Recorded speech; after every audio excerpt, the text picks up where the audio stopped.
Gotta do a little bit of surgery here.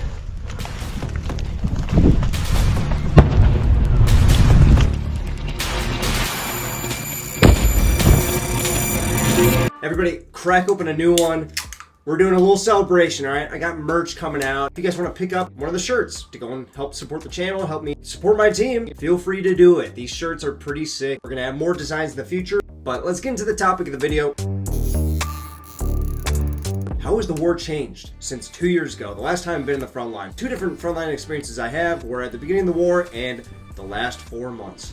And my job has changed quite a bit. I'm now air recon instead of infantry pushing the gray zone as recon. So the first way that the front line has changed is that the gray zone is not kilometers long like I'm used to. It's now just maybe at most a couple hundred meters. Especially being a type of war where Russia and Ukraine are pretty evenly matched. On the foreigner side, we have pretty much only good people. I mean, there's still like some bad apples anywhere you go, but it's mostly people who just have been here for a while, have spent a lot of time in Ukraine, just want to help. Nobody thinks about the war anymore, you know? Like, that's another way this war has changed. All the time, I'll be talking to my friends back home. They're like, the war's still going on? It's just not relevant online as much. And yeah, that's a sad fact of it. People are dying and less people are knowing about it. I think it's a very scary thing. Now, on the battlefield, jammers. A lot more prevalent. We had them at the beginning of the war. Russia, as we all knew, had a very, very state-of-the-art jamming system sort of network in their military, but it's gotten a lot worse, especially ones that you can put on your back and carry with you, and it's got a 30-minute battery, but it doesn't really matter if you're just doing a 30-minute movement.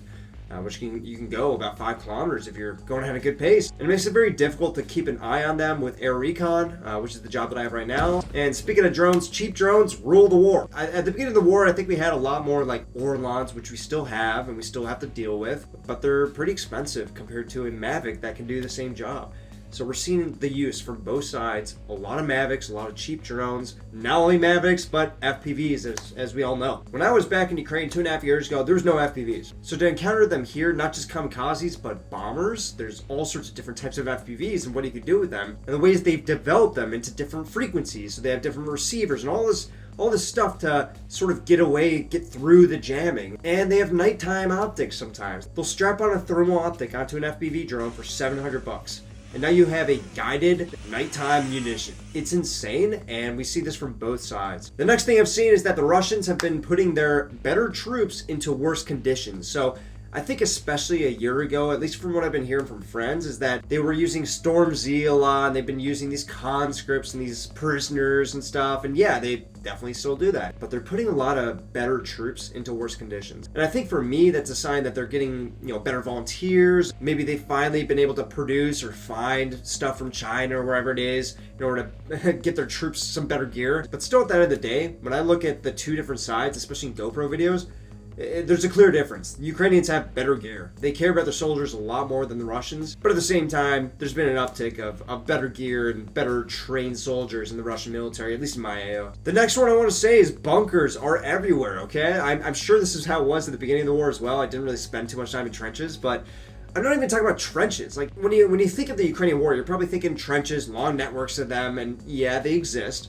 But the vast majority of the soldiers, maybe it's just because I'm in a support role right now, but they're just in blindashes. These tiny holes in the ground, maybe fit like 4 or 5 people on it if you're gonna cramp them in there, and you do your operations from them. Or maybe it's a safe haven from the artillery. And then when you're infantry, you wake up in the morning or whatever it is, and you go off to your spot in the trench. But you stay in the blindashes. So when you picture the front line, don't picture giant trenches. Picture massive amounts of holes, and they have some camo and concealment on top, a little bit of cover, and it works. It works. I haven't had mine cave in yet. You have to get a direct hit. Oh, that brings me into my next point. The different ways of dying on this battlefield are just, they're going exponentially. There's so many different ways to die now. There's glide bombs, all sorts of different aircraft, drones, drop munitions. You have these Hornet missiles. You have Grad, SPGs, mortars, artillery, rifle fire. All right, whenever you ride in a vehicle, whenever you do anything, you're not always going to see them. They're so far away. So you have to especially use your hearing. And there's Lancets too. There's these self-autonomous AI-operated drones that are there to go and kamikaze into you if you're a juicy enough target. If you're next to any sort of armor, you are going to get smashed.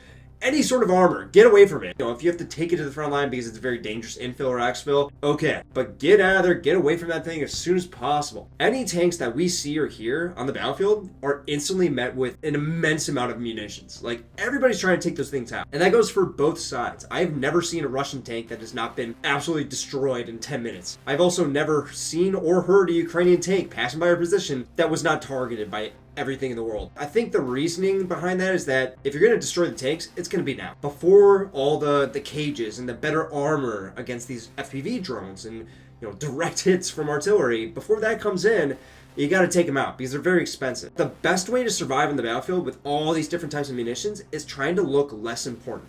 If you look important, you're going to get striked. And it's not just going to be by some $500 FPV. It's going to be a glide bomb sometimes. They're going to send glide bombs to take out a single tank. They'll send in grad missiles to take out a group of infantry. So I've learned, try and make yourself as less important as possible. Get away from everything else. Try and maintain your camo and concealment and OPSEC and just pretend that you're just a spectator, kind of, So that's one way to do it, I guess. The next point I want to make is morale. It's hanging in there. It's definitely a lot different than the start of the war where they're playing the Ukrainian national anthem, all of the speakers, wherever you are, Ukrainian flags everywhere. Yeah, we still have that. People are still motivated. People still care about this fight. So morale is still there, but it's more routine. It's more like, okay, I've got this job now. People are a lot less freaked out. At the beginning of the war, people, especially me, I had no idea what was going on. I barely understood the language, the culture. Now at this point, it's very clear that the Russian military cannot push through this tiny country, and we're all just sort of going through the routine. You go on rotation, you come back, and you keep doing that, and everybody in Ukraine has been through this war. Everybody has an experience, everybody knows a family member who's hurt or killed or something like that. Everybody has a story, and everybody agrees in Ukraine. The vast majority agree. Defend our homeland, we're going to do the job, and they don't complain. When I see them on their off days, this is a small thing, but like when I go to Nova Poshta, the post office, and it's a long line. It's the off day. Ukrainians, the soldiers get off the front line. They have 2 days off. They're going to Nova Poshta, send, pick up a care package or something. Nobody complains. They wait in line. They wait their turn. They wait there for an hour, 2 hours in this long line. They all know that everybody has a story and nobody's more important or less important than them. You know what I mean? Yeah, I think it's just a hidden morale, I suppose. I don't know what I'm saying, but I just want to mention that. The next one is it's a positional war. There's very little offensives and giant offensives taken over land without the cost of immense amount of human lives. So right now, as we can see on the battlefield, as you guys know, the Russians are pushing, but it's very slight. It's not much. The cost is huge. And I would imagine that if the Ukrainians were to push, it would be the same. We've seen them push in Zaporizhia last year. We've seen them push in different areas, and that's just how it is being an assaulter. That's something that we were taught in the Marine Corps as well. You need a 3-to-1 advantage. How do you get a 3-to-1 advantage against an army of 1 million people on the east side, And so everybody's just kind of in their own spot, and they try and push, and the amount of Russian soldiers I've seen killed, this is one section of the front line. One sector of a sector of a sector of the front line. And I've probably watched over the course of 20-something days in the front, 100 Russians die. Multiple BMPs and tanks. It's very normal. And have I seen a Ukrainian die?